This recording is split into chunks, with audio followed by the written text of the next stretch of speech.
नमस्कार, स्वागत है आपका न्यूज 24 जनसत्ता में। अभी एक भारतीय जवान ने एक नाबालिग आतंकवादी को गोली मारी है। बता दूं, शायद पहली बार है, इतिहास में पहली बार ऐसा मामला सामने निकल कर आया है कि एक नाबालिग आतंकवादी बनता है और उसके बाद वो भारतीय सेना की गोली का शिकार होता है। उसके बाद भारतीय जवान का रिएक्शन ऐसा आया कि पूरे विश्व ने सराहना की है। बता दूं, आतंकवादी कोई जानबूझकर नहीं बनता है, उसे बहलाया जाता है, फुसलाया जाता है, पैसे का लालच दिया जाता है, तब जाकर के वो आतंकवादी बनता है और किसी को मारने का ठेका ले लेता है। लेकिन यही उल्टा होता है भारतीय जवान का। भारतीय जवान किसी लालच में, किसी के कहने पर, किसी के भड़काने पर वो सेना में नहीं जाते हैं। उनकी स्वेच्छा, अपनी स्वेच्छा से जाते हैं और देश की रक्षा के प्रति वो किसी को भी गोली मार सकते हैं। उनका कर्तव्य होता है कि अपने देश की रक्षा करना, उन्हें पाप पुण्य से कोई मतलब नहीं होता है। लेकिन वहीं पर जिस तरीके से कुछ लोगों को बहला फुसलाकर आतंकवादी बना दिया जाता है, उन्हें जन्नत जाने की बात कही जाती है और उस जन्नत जाने की होड़ में बड़ा गलत काम कर बैठते हैं। लेकिन एक मासूम कैसे आतंकवादी बना और कैसे भारतीय जवानों ने उस पर गोलियां बरसाई हैं, उसकी वीडियो हम आपको दिखाने जा रहे हैं। क्योंकि इस वीडियो को देखने के बाद आप जरूर दहल जाएंगे, क्योंकि आपके सामने एक बच्चा है और एक आप हैं, और अगर आप उसे गोली नहीं मारेंगे तो वो आपको गोली मार देगा। ऐसी विकट सिचुएशन में जवान ने कैसे अपने आप को संभाला है वो भी मैं आपको बताऊंगा। बारामूला में सुरक्षा बलों को बड़ी सफलता मिली है। अभी तक मुठभेड़ में एक नाबालिग आतंकी सहित 5 आतंकवादी ढेर हो गए हैं। ऑपरेशन जारी है। उत्तरी कश्मीर के बारामूला में सुरक्षा बलों को बड़ी सफलता मिली है। तड़के से जारी मुठभेड़ में लश्कर ए तैयबा के 12 लाख रुपए का इनामी दुर्दांत आतंकी यूसुफ कातरू सहित कुल 5 आतंकवादी मुठभेड़ में मारे गए हैं। मारे गए आतंकवादियों में 3 विदेशी और 2 स्थानीय हैं। आतंकियों में एक 16 साल का किशोर फैजल हफीज भी शामिल था और वो भी मारा गया।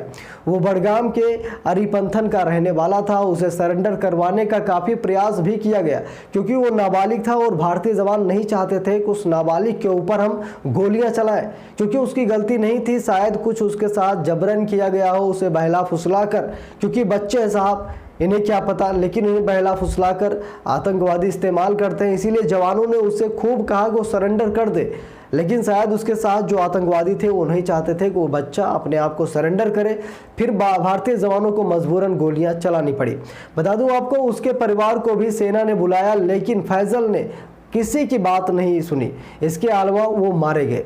आतंकियों में स्थानीय हिलाल अहमद शेख और पाकिस्तान के उस्मान और फैजान शामिल हैं। लश्कर का मारा गया आतंकी कातरू बीते माह बड़गाम में एक पुलिस एसपीओ और उसके भाई की हत्या में शामिल था। उसी ने 23 सितंबर 2020 को बीडीसी चेयरमैन सरदार भूपिंदर सिंह की हत्या की थी। इसके अलावा कई नागरिकों की हत्या में वो शामिल था। इस बीच इस मुठभेड़ में 3 जवान और एक आम नागरिक भी घायल हो गए। घायलों को नजदीकी हॉस्पिटल में इलाज के लिए भर्ती कराया गया है। जानकारी के अनुसार उत्तरी कश्मीर के बारामूला जिले के मालवा इलाके में गत देर रात सुरक्षा बलों और स्थानीय पुलिस को आतंकवादियों के छिपे होने की सूचना मिली। इसके तुरंत बाद देर रात शुरू किए गए तलाशी अभियान के दौरान एक जगह छिपे आतंकियों ने अंधेरे का लाभ उठाते हुए सुरक्षा बलों पर अचानक फायरिंग करना शुरू कर दिया। सुरक्षा बलों ने जिस तरीके से आतंकवादियों के खिलाफ ऑपरेशन अभी समाप्त नहीं किया है। कश्मीर के आईजी विजय कुमार ने बताया कि अभी सुरक्षा बलों से कम 3 आतंकियों को और फंसे होने की जानकारी है। आतंकवादियों और सुरक्षा बलों के बीच रुक कर फायरिंग हो रही है। जल्द ही आतंकवादियों का खात्मा भी कर दिया जाएगा। आईजी ने जानकारी दी है कि फायरिंग में 4 जवानों के अलावा एक नागरिक भी जख्मी हुआ है। नागरिक को मामूली चोटें आई हैं। सभी का हॉस्पिटल में इलाज जारी है। अभी आधिकारिक रूप से पूरे मुठभेड़ की विस्तृत जानकारी पुलिस और सुरक्षा बलों की ओर से नहीं मिली है। रंत मोर्चा संभालते हुए आतंकवादियों के छिपने वाले ठिकानों पर फायरिंग की गई है। दोनों ओर से जारी फायरिंग के दौरान अभी तक 3 जवान और एक आम नागरिक घायल हो गए हैं। सुरक्षा बलों को कुल 5 आतंकवादियों को मार गिराने में बड़ी सफलता मिली है। कश्मीर में सक्रिय 10 मोस्ट वांटेड आतंकवादियों की सूची में शामिल यूसुफ कातरू की मौत हो चुकी है। आईजीपी कश्मीर विजय कुमार ने बताया कि सुरक्षा बलों के लिए एक बड़ी कामयाबी और आतंकवादियों के लिए एक बड़ा आघात है। उन्होंने ये भी कहा कि बांदीपोरा के समीर पर्रे उर्फ बिल्ला उर्फ बिल्लू की मौत के बाद यूसुफ कातरू का मारा जाना कश्मीर में लश्कर तैयबा को बहुत बड़ा नुकसान हुआ है। वो बडगाम, श्रीनगर और बारामूला में लश्कर तैयबा की कमान संभाले हुए था।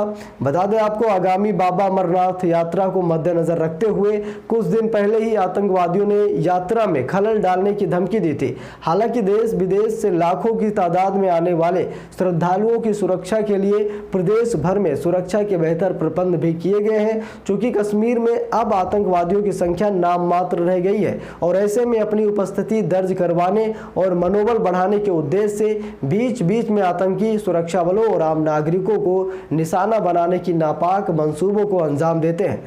कश्मीर में पिछले कुछ दिनों से अचानक आतंकी घटनाओं में वृद्धि हुई है कि सीमा पार बैठे आतंकी आकाओं का कश्मीर में सक्रिय आतंकियों पर दबाव है, लेकिन बावजूद इसके अब कश्मीर के युवा आतंकवाद के रास्ते पर चलना नहीं चाहते। इससे आतंकवादियों की संख्या अब गिनती की ही रह चुकी है, यानी महज कुछ ही आतंकवादी बचे हुए हैं जो अपने जिंदा दिली होने का परिचय दे रहे हैं, लेकिन लगातार सुरक्षा बल उनको ढेर कर रहे हैं। कमेंट बॉक्स में डालिए, वीडियो को ज़्यादा लोगों तक शेयर कीजिएगा। बने रहिए न्यूज़ 24 जनसत्ता के साथ। बहुत बहुत धन्यवाद।